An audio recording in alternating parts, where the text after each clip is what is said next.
Македонија ќе го добие датумот за старт на преговори оваа есен и затоа потребно е владата да продолжи со работа. Премиерот Заев не треба да го врати мандатот и не треба да има предвремени избори кои би можеле да продуцираат евентуална политичка криза, смета германскиот амбасадор Томас Герберих. Тој нагласи дека владата во изминативе 2 години дала одлични резултати кои влијаеле на стабилноста на државата, но и на регионот.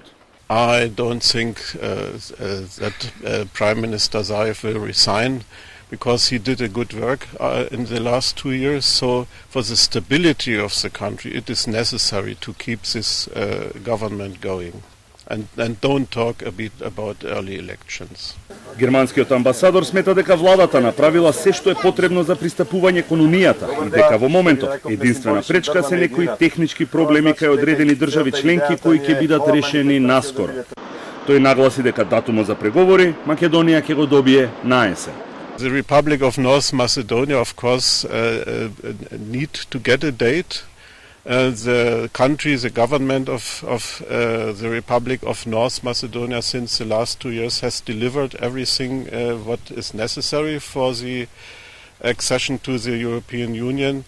I mean, now in the member states of the European Union, still some technical problems, and they will be solved until autumn. And I think in autumn, North Macedonia will get a date for the start of the accession talks.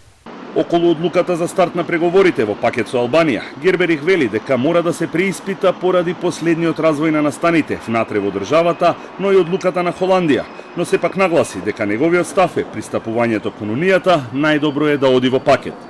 This is a little bit a difficult question at the moment. I mean, I still think it's necessary that the Western Balkan countries as possible as together go to the European Union, because this is very important for the region to have a package together.